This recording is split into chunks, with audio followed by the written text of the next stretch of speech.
Bienvenue dans En Présence, le podcast qui t'invite à ralentir, ressentir et revenir à l'essentiel. Je suis Mathilde et je t'accompagne avec douceur et en conscience sur le chemin de la guérison. Ici, je te parle avec le cœur de santé mentale, d'émotions, de système nerveux, de résilience, de reconnexion à soi et à la nature pour que tu puisses pleinement reprendre ton pouvoir intérieur et ainsi vivre une vie plus épanouie et plus sereine. Hello et bienvenue à toi dans ce troisième et dernier épisode de ma série Quand le corps parle. Et aujourd'hui, on va aller voir comment le corps et le mental créent ensemble une boucle qui entretienne l'anxiété et surtout comment tu peux commencer à dénouer et à désamorcer cette boucle. Dans les épisodes précédents, on a vu les signes physiques et émotionnels et on a vu aussi le rôle du système nerveux, notamment le système nerveux autonome et comment celui-ci joue un rôle primordial et principal dans l'anxiété. Si tu n'as pas écouté ces deux premiers épisodes, je t'invite à le faire. Ils ont été faits d'un ordre logique pour que tu puisses comprendre ces nouvelles notions que je t'apporte juste ici dans cet épisode. Et aujourd'hui, on va comprendre la boucle justement du corps et du mental. On va revenir sur des petites notions biologiques et scientifiques. Et surtout, on va aller travailler déjà quelques petits conseils sur justement comment aider son corps pour faire face à l'anxiété. Donc maintenant qu'on comprend mieux comment le corps il réagit et pourquoi il réagit comme ça, j'aimerais qu'on creuse ensemble un aspect fascinant, comment ton corps et comment ton mental se parlent et s'influencent mutuellement dans l'anxiété. Parce que le corps nourrit l'anxiété et inversement, le mental nourrit aussi cette anxiété. On va aller voir le rôle fascinant de l'insula pour comprendre justement cette communication bidirectionnelle qu'on a pu déjà établir dans le deuxième épisode où je te parle du nerf vague. Premier épisode où je te parle du nerf vague. Et là, aujourd'hui, on va parler d'une région de ton cerveau qui s'appelle l'insula. L'insula, c'est cette petite zone qui est située dans les plis profonds de ton cortex. Et c'est un traducteur qui permet à ton corps et à tes émotions, qui permet en tout cas de traduire ce qui se passe dans ton corps et dans tes émotions. Cette insula, elle analyse en permanence les signaux que ton corps lui envoie, alors que ce soit le rythme cardiaque, les tensions musculaires, la respiration, etc., etc. Et elle traduit aussi les sensations émotionnelles. Donc, elle analyse finalement les sensations corporelles, les sensations émotionnelles. Et ça, c'est vraiment l'insula qui va traduire ces sensations. Il y a des neuroscientifiques comme notamment Antonio Damasio qui ont découvert que l'insula des personnes anxieuses était hyperactive et donc qu'elle interprétait les moindres variations corporelles comme des signaux d'alarme. C'est pourquoi tu peux ressentir de l'anxiété même si objectivement, actuellement, il n'y a pas de danger. Ton corps, lui, peut avoir une légère modification des sensations corporelles et donc ton insula directement comprend que là, il y a un danger, ce qui n'est pas forcément le cas. On peut imaginer la situation où demain, tu as une présentation importante au travail, ton mental commence à s'inquiéter, ton corps va réagir, donc les épaules se contractent, le ventre peut commencer à se nouer tranquillement. Et ensuite, ton cerveau, lui, il perçoit ces sensations corporelles et il se dit « Oula, si mon corps réagit comme ça, c'est qu'il y a un danger qui arrive. » Et donc, l'anxiété va augmenter d'un cran. C'est cette boucle de rétroaction qu'on a pu parler dans l'épisode 2, où là, ton corps parle à ton cerveau, qui ton cerveau parle, lui, à ton corps, et ainsi de suite. Et ça fait amplifier, ça fait majorer cette anxiété. On va aussi parler de la respiration et notamment de cette respiration qui parfois s'emballe. D'un point de vue scientifique d'abord. Quand tu commences à stresser, ta respiration elle devient de plus en plus rapide, voire même superficielle. C'est pour ça aussi qu'en suivi, je mets un point d'honneur sur la respiration et que je vous accompagne à bien respirer. C'est parce que réellement, la respiration influence aussi mon état émotionnel et mon état corporel. Mais quand tu respires mal, donc ton taux de CO2 dans le sang va chuter rapidement. C'est ce qu'on appelle une hypocapnie. Et cette baisse de CO2, elle va provoquer une réaction respiratoire qui va déclencher une cascade de physiologie. Typiquement, quand je respire mal et quand il y a ce taux de CO2 qui chute rapidement, on a une vasoconstriction cérébrale, donc il y a moins d'oxygène qui vont monter au cerveau. C'est ce qui peut donner des vertiges. Il y a aussi une diminution du calcium ionisé dans le sang, ce qui crée des fourmillements, voire des crampes. Et il y a une hyperexcitabilité nerveuse qui peut conduire à des palpitations ou à des tremblements. d'avoir les jambes qui flagellent, de trembler, et cetera. Ça, c'est le système nerveux qui s'est complètement emballé. Et il y a une étude qui a été publiée en 2008 dans le Journal of Clinical Psychiatry qui a montré que 60% des personnes qui souffrent de troubles de panique présentent des anomalies respiratoires, même en dehors des crises. C'est-à-dire que même en dehors des crises d'angoisse, le système respiratoire fonctionne de manière anormale.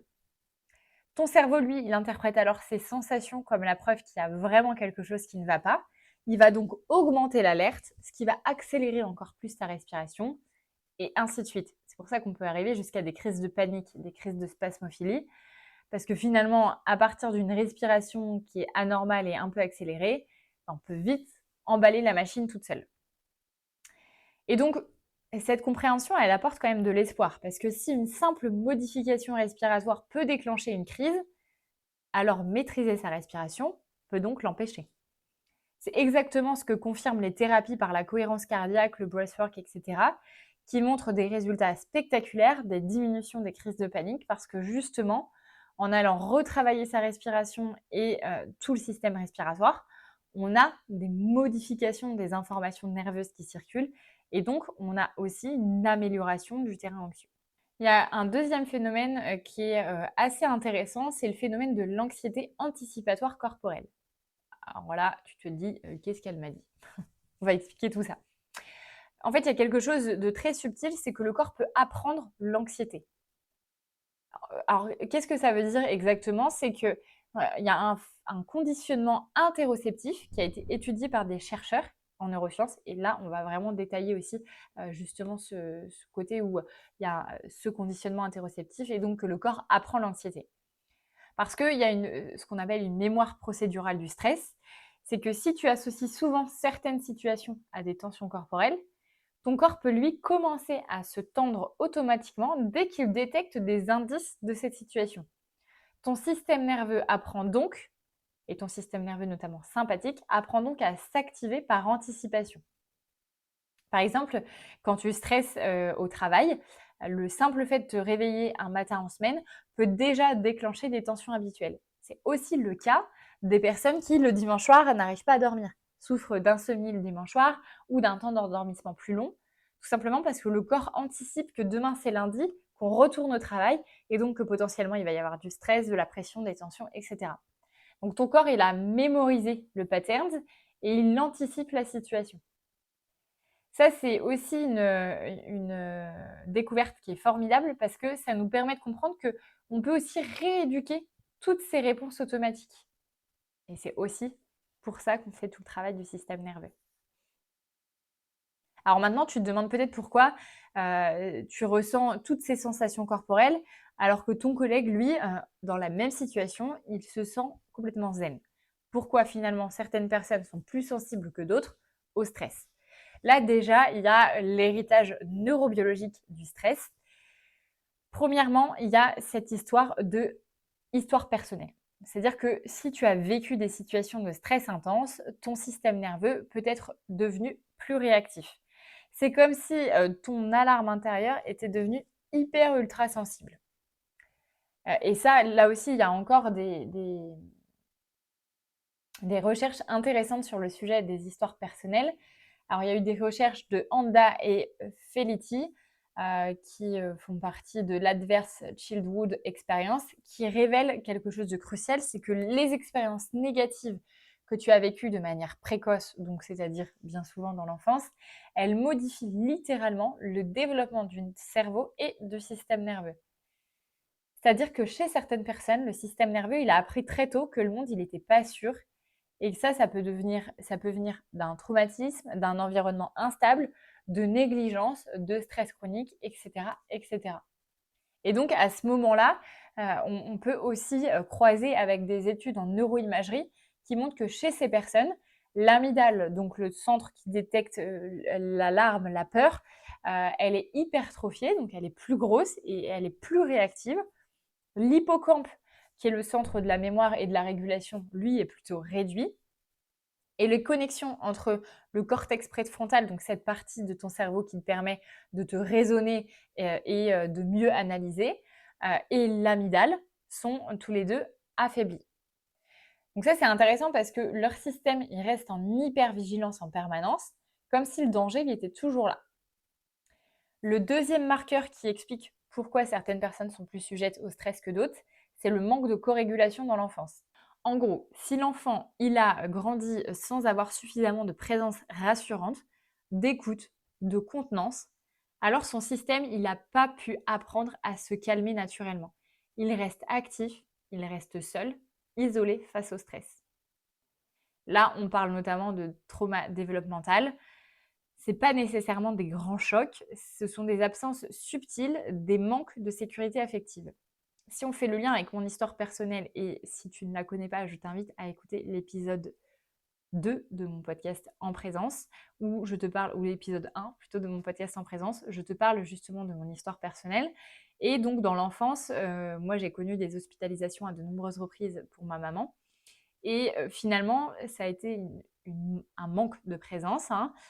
J'ai manqué de sécurité affective, j'ai vécu aussi un trauma de choc, à l'âge de mes 13 ans. Et donc tout ça, finalement, ben, ça crée à la fois une histoire personnelle où le système nerveux, il a appris très tôt que le monde était dangereux et en même temps que, beh, je ne pouvais pas me co-réguler avec les autres.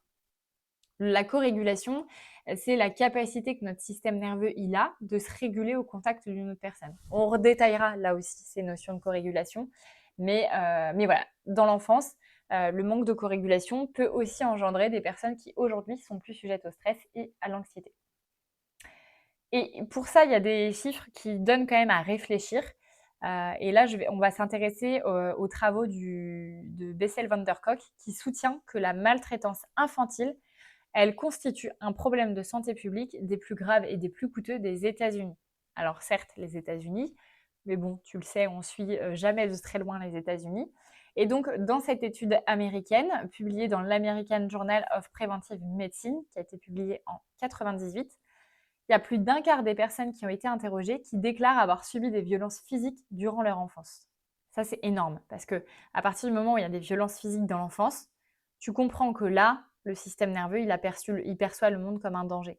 Et donc, c'est des personnes qui sont plus sujettes à avoir des troubles de la santé mentale, à souffrir d'anxiété, à souffrir de stress chronique, à souffrir de dépression, etc. etc. Donc, notre vécu et nos expériences ont un réel impact sur la qualité de notre santé mentale. Et en France, donc, l'Observatoire national de la protection de l'enfance estime qu'environ 130 000 enfants sont en danger chaque année. Clairement, moi, ces chiffres, ils me donnent le vertige.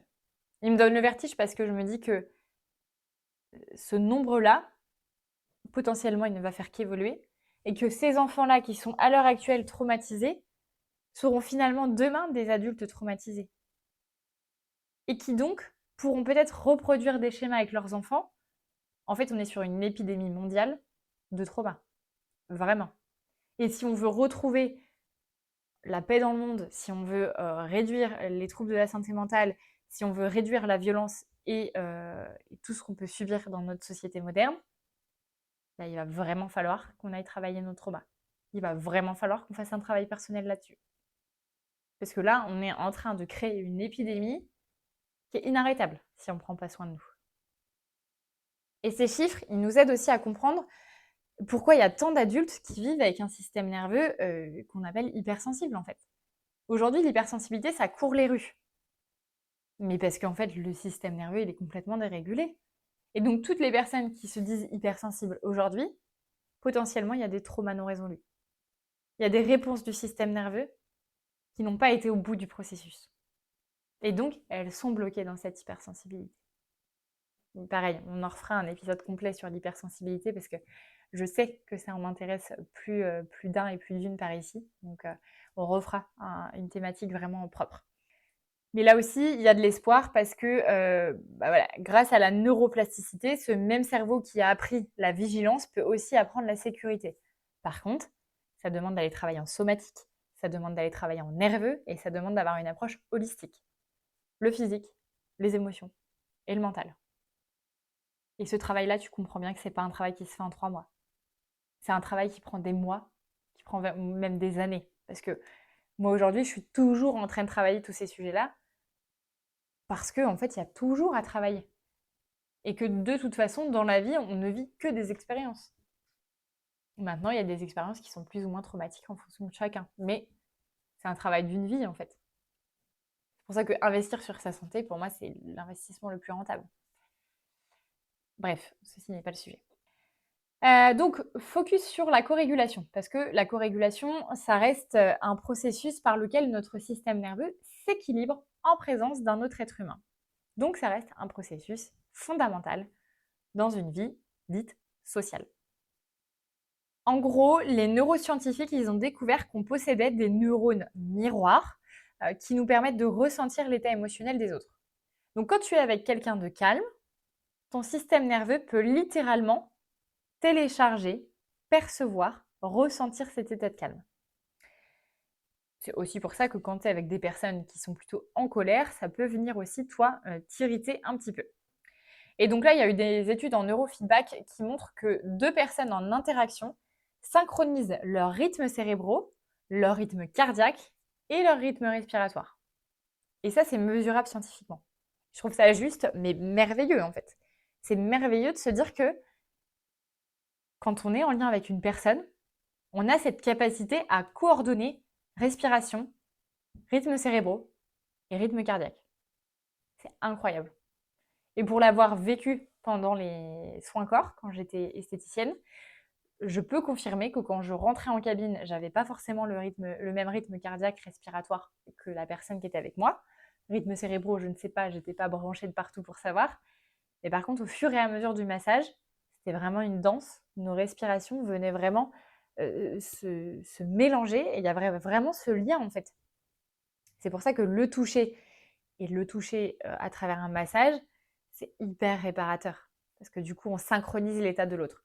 À condition que la personne qui vous masse soit régulée et soit en sécurité.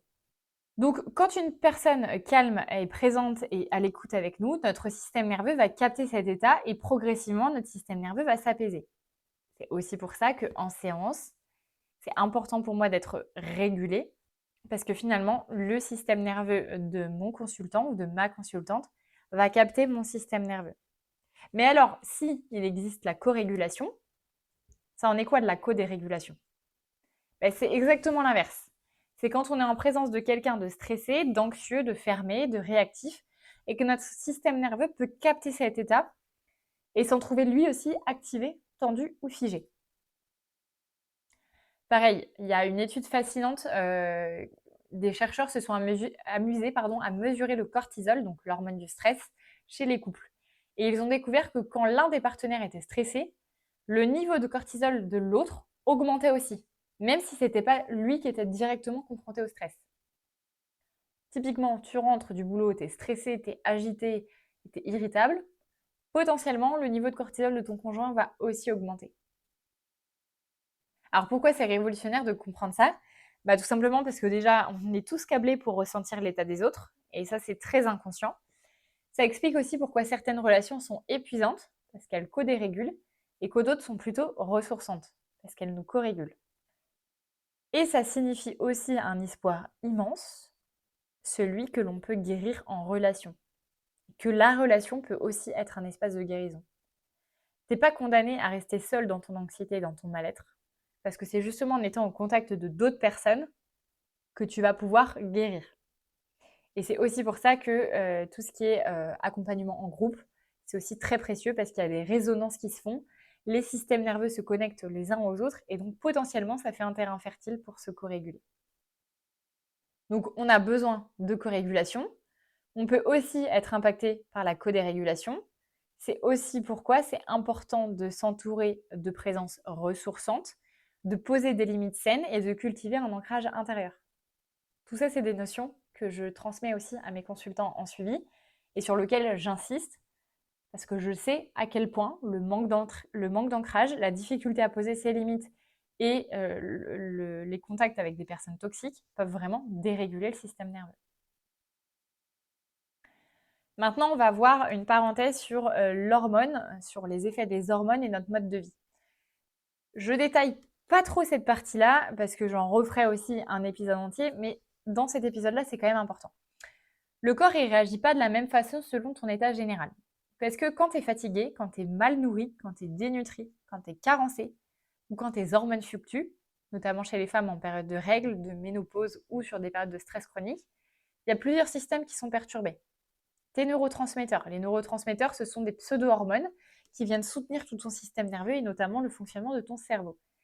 La sérotonine, elle va baisser, donc tu vas avoir une augmentation de l'irritabilité et des ruminations. Le GABA, il va devenir insuffisant, donc là tu auras des difficultés à te calmer et à réduire ton anxiété. Et la dopamine, elle est déréglée, donc tu peux te sentir fatigué le matin au réveil, tu peux avoir un manque de motivation pour faire tes activités de la journée, tu peux aussi sentir une perte d'élan, une perte de joie pour des activités qui avant te faisaient plaisir. Donc ça, c'est pour les neurotransmetteurs. Et en face, tu as tes hormones. Quand ton cortisol il est chroniquement élevé, il va y avoir une hypersensibilité au stress. Un cortisol élevé, c'est quotidien en séance. Aujourd'hui, je ne passe pas une journée sans ne voir des cortisols élevés. Donc pareil, ça c'est primordial d'aller travailler là-dessus. Les oestrogènes et progestérone, s'ils sont déséquilibrés, il y a des variations émotionnelles. Ça se voit très bien chez les femmes pendant les cycles menstruels. En fonction des variations de ces deux hormones-là, on n'est pas toujours de la même humeur. Et ensuite, quand une thyroïde est dysfonctionnelle, ça peut aussi engendrer de l'anxiété, des palpitations, de la fatigue chronique, etc. etc. Il y a des études qui montrent qu'une carence en magnésium, qui est fréquente dans plus de 80% de la population, ça peut augmenter l'anxiété de 40%. Donc clairement, ton système nerveux, il a littéralement moins de ressources pour gérer des stimuli stressants. C'est pourquoi tu peux avoir l'impression que ton anxiété varie selon les périodes. Cette partie-là sur les hormones et l'anxiété et le système nerveux et la santé mentale, j'en referai un épisode complet sur le sujet, mais garde en tête que hormones et neurotransmetteurs influencent aussi ton état émotionnel et ton état d'anxiété. Et alors là, on va arriver sur une partie que j'adore parce que je trouve ça hyper enrichissant, c'est la mémoire corporelle, quand le corps se souvient. Parce que le corps, il stocke clairement nos mémoires émotionnelles. Et là, sur ça, il y a eu des découvertes révolutionnaires. On va notamment s'arrêter sur les travaux du chercheur qui s'appelle Bessel van der Kolk, qui lui a découvert que les traumatismes et le stress peuvent être stockés dans le corps, même si consciemment, tu n'y penses plus. Dans son ouvrage The Body Keeps the Score, qui a été traduit en français sous le titre de Le corps n'oublie rien, Bessel van der Kolk il nous explique que les traumatismes non résolus peuvent altérer le fonctionnement du cerveau et du corps. Le système nerveux, lui, reste alors en état d'alerte, affectant la régulation des émotions, le sommeil, la digestion et les défenses immunitaires. Ça, c'est fascinant. Et pareil, on ira retravailler toutes ces notions-là parce que je trouve ça juste dingue de se dire que le corps, il a cette mémoire-là. Et ça se loge vraiment dans nos tissus et dans ce qu'on appelle nos fascias, les fascias profonds. Ensuite, il y a ce qu'on appelle la mémoire implicite et la mémoire explicite. Donc là, ton cerveau, il stocke les souvenirs de deux façons. La mémoire explicite, ce dont tu te souviens consciemment, et la mémoire implicite, qui est stockée dans ton corps, dans tes émotions et dans tes réflexes. Donc un trauma, il peut être oublié au niveau explicite, au niveau de ton cerveau, mais il peut rester très vivace au niveau implicite, et donc dans ton corps. C'est pourquoi tu peux ressentir de l'anxiété sans raison apparente, parce que ton corps il va réagir à des éléments qui lui rappellent inconsciemment la situation stressante passée. Pour ça, je vais parler d'une de mes consultantes qui développait des crises d'angoisse à chaque fois qu'elle sentait une certaine odeur de parfum. Donc elle a fait des années de thérapie et en thérapie, elle a réalisé que cette odeur de parfum, c'était le parfum de sa maman, notamment durant une période très difficile de son enfance. Et donc son corps avait associé cette odeur à cette situation qui était plutôt difficile dans son enfance. Donc cette mémoire corporelle, cette mémoire sensitive se réactivait à chaque fois qu'elle sentait l'odeur. Et elle déclenchait une crise d'angoisse, sans raison apparente. Elle est en vacances, elle sent l'odeur, bim, crise d'angoisse. Et donc là, clairement, on comprend que parfois, sans raison apparente, le corps, lui, il a bien ses raisons de déclencher ce genre de réaction. Et cette mémoire corporelle révèle aussi quelque chose de merveilleux, c'est que le corps, il a une intelligence sensitive que le cerveau n'a pas. Il perçoit les nuances, les patterns, les sensations, les connexions que notre mental, lui, ne conscientise pas. Donc même si la tête, elle ne comprend pas, le corps, lui, se souvient. Les tensions non évacuées, les réflexes de survie restés coincés, peuvent immédiatement remettre l'état d'alerte et d'angoisse. Et l'anxiété, ça devient alors une tension inachevée qui attend d'être accueillie, sentie et relâchée. C'est-à-dire que si le corps il stocke la mémoire du stress, il peut aussi apprendre à stocker des mémoires de sécurité.